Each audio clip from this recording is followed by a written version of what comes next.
Bonjour à toutes, bonjour à tous. Aujourd'hui on est dimanche, c'est le dimanche 12 avril 2026. Je vous souhaite la bienvenue dans le français c'est facile avec Adrien. Je suis très heureux de vous retrouver pour un nouvel épisode. Aujourd'hui on va parler d'une expression qui est être une bonne pâte. Mais avant, je vais vous parler de mots qui sont assez intéressants en français. En tout cas que moi, je trouve intéressants. Est-ce que vous avez déjà entendu parler des mots fonctions? Un mot fonction. Je vais vous expliquer bien sûr ce que c'est. Je vais vous donner des exemples et après, on va faire un petit exercice ensemble. On va s'amuser un peu. Un mot fonction, c'est deux mots en fait qui vont décrire la fonction de quelque chose. Je vous explique. Quand vous prenez par exemple le mot siège, c'est tout simple, c'est tout bête, un siège, une chaise, un fauteuil, ça sert pour s'asseoir. On peut s'asseoir dessus. Mais quand on vous donne le mot siège, le mot fauteuil, le mot chaise pour la première fois en français, vous ne savez pas ce que c'est. Donc il faut qu'on vous explique, il faut que quelqu'un vous explique, il faut que vous lisiez ce mot pour pouvoir le comprendre dans un livre ou à la télé, peu importe. Donc ça, ce sont des mots qui sont des mots standards. Les mots fonctions, je vous ai dit donc, c'est deux mots qui vont décrire la fonction de l'objet. On va prendre un exemple, même plusieurs. Je vais vous expliquer tout ça. Par exemple, un casse-noix. Est-ce que vous connaissez ce mot? Casse-noix. Eh bien, un casse-noix, ça sert à casser des noix. Casser, c'est réduire en petits morceaux, briser. Et une noix, c'est un fruit sec. C'est un peu plus gros qu'une noisette. Et les noix, comment vous expliquer? Bah, c'est un fruit sec. C'est pas des noisettes, c'est pas du raisin sec, c'est pas des abricots secs, c'est des noix. Ça a une coque extérieure très dure et il faut casser la coque pour pouvoir manger ce qu'il y a à l'intérieur. Pour casser cette coque, on se sert d'un casse-noix. Il y a deux mots, casse-noix, ça sert à casser des noix. Donc le mot casse-noix, il décrit précisément la fonction de l'objet. Il décrit à quoi sert l'objet. Et ça, c'est bien pratique en français.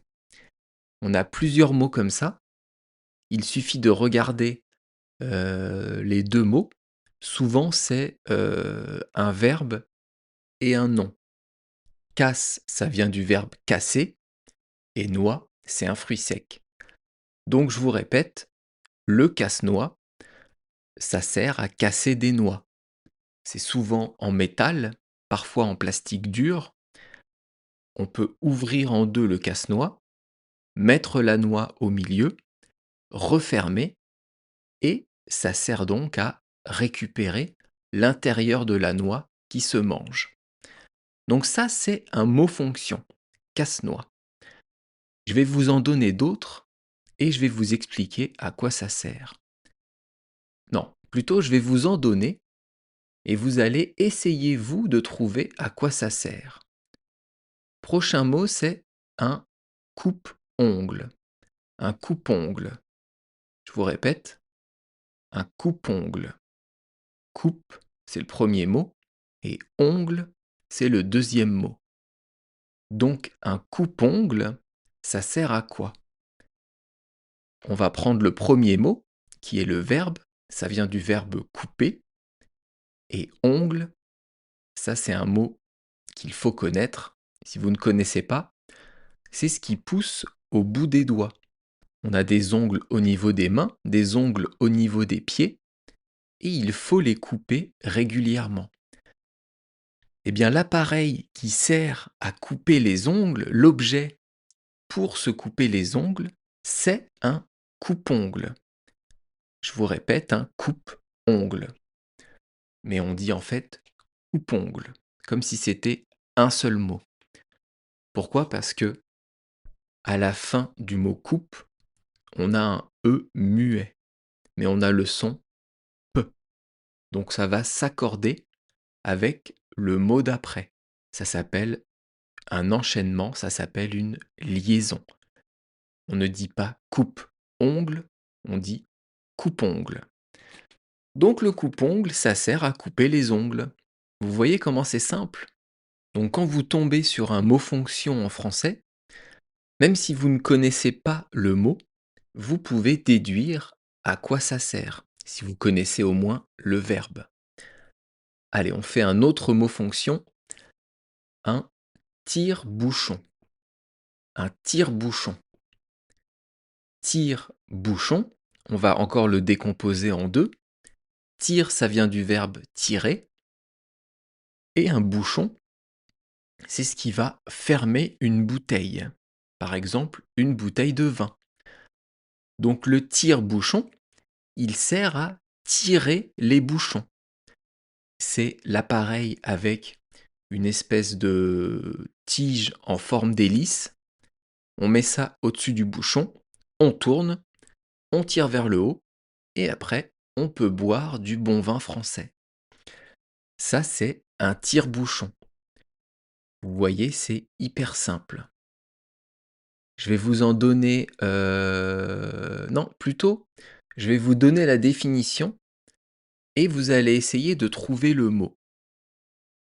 D'ailleurs, on en parle pas mal en ce moment avec la guerre en Iran. Depuis le début de la guerre en Iran, la France a envoyé un bateau près du détroit d'Ormuz. Ce bateau, il sert à porter des avions. C'est un énorme bateau avec des avions dessus. Il sert à porter des avions et donc ça s'appelle un tic-tac, tic-tac. Ça s'appelle un porte-avions. Le porte-avions, il sert tout simplement à porter des avions. Est-ce que c'est pas facile le français? Non, c'est pas hyper facile, mais là, pour ces mots-là, c'est facile. Et je vais vous donner une autre définition. Vous allez trouver le mot. Cet objet, il sert uniquement pour les femmes. Et il sert pour les femmes au moment où elles ont leurs règles. Cet objet, il va servir de protection. Il va protéger. Et donc ça s'appelle un protège-slip. D'ailleurs, ça devrait s'appeler un protège-culotte, parce que les hommes peuvent mettre des slips, mais les femmes peuvent mettre des culottes. Donc normalement, on devrait dire protège-culotte. Mais on dit protège-slip, je ne sais pas pourquoi, ne me demandez pas. Est-ce que vous avez compris le système du mot fonction? C'est assez simple à comprendre. Il y a deux mots. Le premier, c'est la base d'un verbe. Et le deuxième, c'est un nom commun. Ça forme un mot qui va décrire une fonction, la fonction d'un objet.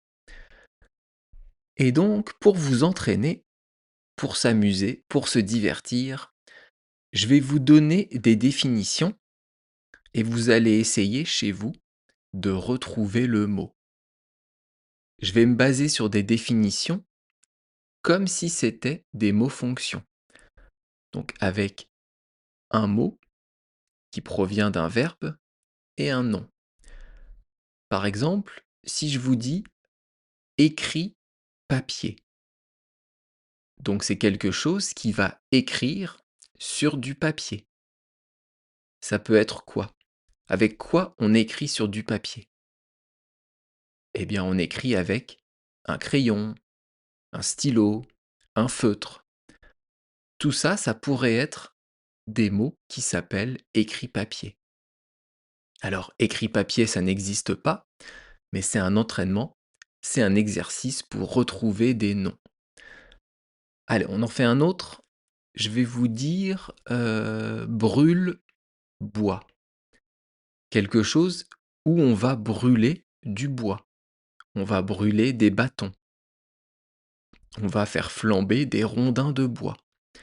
Dans une maison, on va brûler du bois dans la tic-tac. Est-ce que vous avez trouvé? Dans la cheminée.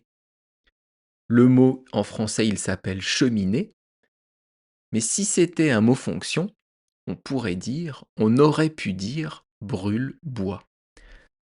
Est-ce que vous avez compris le système des mots fonctions? Après, il y en a plein d'autres, hein. On peut dire lance-flamme, passe-partout, un gratte-ciel, un porte-clés, un taille-crayon. Tout ça, ce sont des mots fonctions. Et si vous remarquez bien, le verbe au début du mot, la première partie du mot, il est toujours conjugué à la troisième personne du singulier, à la forme indicative bien sûr, à l'indicatif. Taille crayon, taille ça vient du verbe tailler, qui est conjugué à la troisième personne du singulier au présent de l'indicatif. Comme si on disait il taille, ou elle taille d'ailleurs, ou alors on taille bien sûr. Donc ça, c'est des mots fonctions. Il y en a plein, c'est assez amusant, c'est assez sympa, et c'est assez simple à comprendre par-dessus le marché. Et maintenant, deuxième partie du podcast, avec l'expression du jour, être une bonne patte. Est-ce que vous connaissez cette expression? Et est-ce que vous avez remarqué que dans l'écriture, dans la façon dont ça s'écrit, on écrit patte, P-A, accent circonflexe, T-E. Alors qu'on pourrait écrire patte d'une autre manière. Il y a plusieurs façons d'écrire patte en français. Ça aurait pu être P-A-2-T-E. Et ça ne veut pas dire du tout la même chose.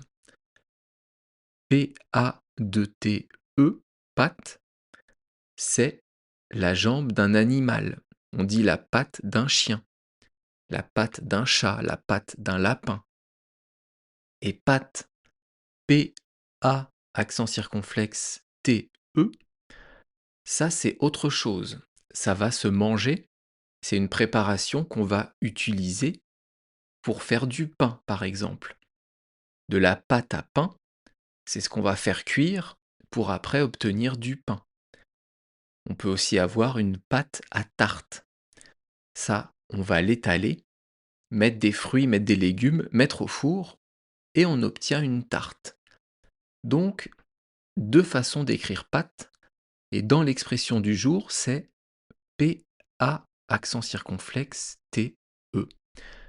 Et c'est assez marrant parce que, avant de préparer ce podcast, avant de m'intéresser à cette expression, je pensais que pâte, ça s'écrivait P-A-2-T-E dans cette expression. Donc vous voyez, on en apprend tous les jours, tous les jours, tous les jours. Et c'est ça qui est intéressant. C'est ça qui est top dans la vie, je trouve, c'est d'apprendre de nouvelles choses. Alors, être une bonne patte, ça veut dire quoi?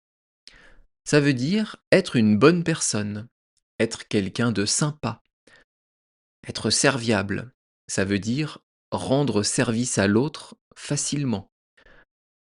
C'est quelqu'un qui a un caractère facile. Quand on dit que quelqu'un est une bonne patte, c'est quelqu'un de gentil.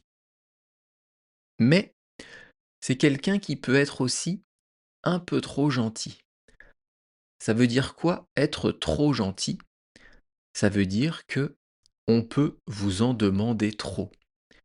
Si vous ne mettez pas de limite, si vous ne savez pas dire non, on peut vous demander toujours plus de choses, toujours plus de travail.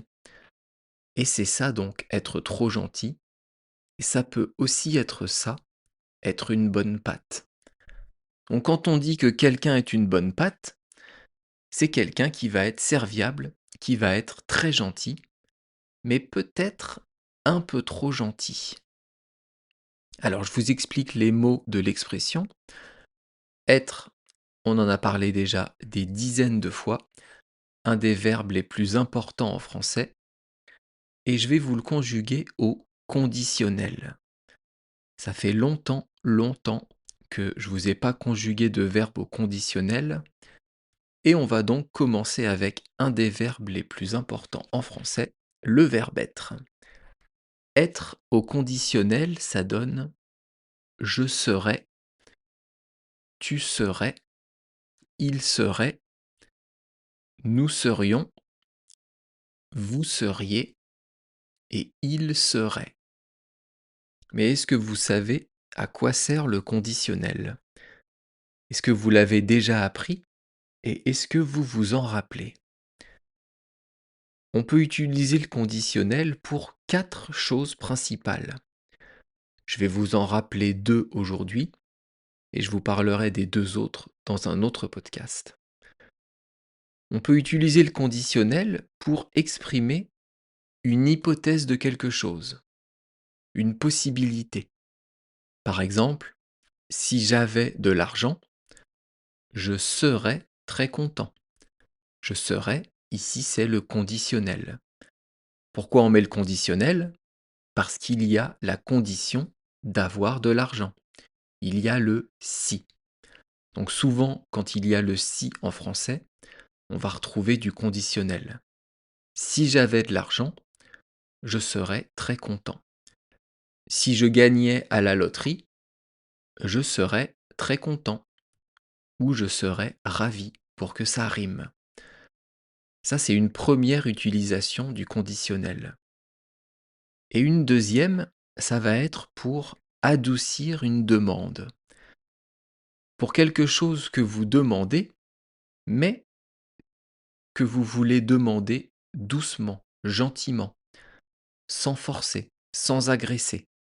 On va dire que vous discutez avec votre mari, avec votre femme, de pouvoir aller au restaurant. Eh bien, vous allez dire plutôt je voudrais aller au restaurant. Ça serait bien qu'on aille au restaurant, plutôt que je veux aller au restaurant. Je veux aller au restaurant, c'est le présent du verbe vouloir, mais c'est direct, c'est dur, c'est quasiment une obligation, une exigence. Alors que je voudrais aller au restaurant, c'est le conditionnel, ça adoucit, c'est beaucoup plus fluide, c'est beaucoup moins dur. Donc, 2 utilisations du conditionnel. Premier, une hypothèse, une possibilité. Deuxième, adoucir une demande. Alors, où est-ce qu'on en était? Ah oui, être une bonne pâte. Donc ensuite, on a une bonne pâte. Pâte, je vous l'ai expliqué, c'est du domaine de la cuisine. On peut utiliser une pâte pour faire de la pizza, une pâte à pizza, ou une pâte pour faire de la tarte, comme je vous disais, une pâte à tarte. Et on a l'adjectif bon juste avant, qu'on va accorder avec le mot pâte qui est féminin. On dit une pâte. On accorde l'adjectif, donc une bonne pâte. Donc je vous ai dit, être une bonne pâte, c'est être quelqu'un de très sympa, très gentil, avoir un bon caractère, mais parfois être un peu trop gentil. C'est quelqu'un à qui on peut demander des choses très facilement, mais c'est pas toujours une bonne chose. Pourquoi on a ici une image d'une pâte? Parce qu'on va faire un rapprochement. On va comparer en fait une pâte, par exemple, pour faire du pain, qu'on arrive à bien malaxer, à bien retourner, à pétrir. On va faire ce qu'on veut de cette pâte. Un peu comme une personne trop gentille. On peut manipuler une personne trop sympa, trop gentille, à l'image d'une pâte qu'on va manger après. C'est pour ça qu'on dit être une bonne pâte. Imaginez que vous êtes au boulot et votre patron va donner beaucoup de travail à un de vos collègues. Et ce collègue, il n'arrive pas à dire non. Il est trop gentil, il est trop sympa, il a énormément de travail, énormément de stress, mais il n'arrive pas à dire non à son patron, il n'arrive pas à lui dire que c'est trop de travail. On peut dire que cette personne est une bonne patte, mais qu'il est donc un peu trop gentil. Il est très gentil, parfois trop gentil. Donc faut faire attention aux personnes qui sont des bonnes pattes, parce qu'elles sont très sympas, mais il ne faut pas abuser d'elles. Ce sont parfois des personnes timides, un peu introverties, qui n'arrivent pas à dire non. Mais ça, c'est un autre sujet, ça ne sera pas pour tout de suite. En anglais, je vous ai mis tout simplement la traduction to be kind. Je pense que c'est assez simple, c'est d'être gentil. Peut-être qu'il y a une expression que vous connaissez qui traduit un peu mieux l'expression française être une bonne patte, mais je ne la connais pas. Donc, qu'est-ce qu'il me reste à vous dire? Est-ce que vous avez écouté le premier chapitre de Jules Verne, Voyage au centre de la Terre?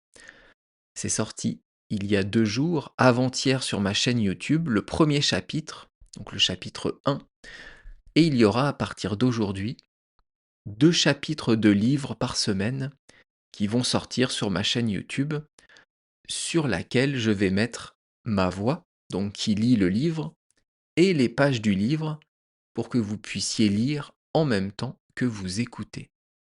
C'est un super livre que moi j'ai bien aimé, donc je vous conseille de le lire et de l'écouter. Sur ma chaîne, non pas sur ma chaîne, sur mon site françaisfacileadrien.com, vous pouvez retrouver les anciennes transcriptions des épisodes. Je vous ai mis aussi Le Petit Prince en vidéo et en audio, donc le livre audio. Je vous ai mis mes BD, non, pas mes BD, pardon, mes vidéos sur les BD. Enfin bref, allez vadrouiller sur le site et si vous avez des remarques, des questions, n'hésitez pas à me laisser un petit commentaire. Si vous pouvez aussi me mettre une bonne note dans vos applications de podcast, ça serait top. Je vous embête pas plus, je vous dis à bientôt. On se retrouve, nous, mercredi, donc dans 3 jours, pour un nouveau podcast avec une nouvelle expression qui sera avoir le bras long. Je vous parle de ça mercredi et d'ici là, je vous souhaite de passer un bon dimanche. À bientôt. Bye bye, hasta luego. El aleja. Matane.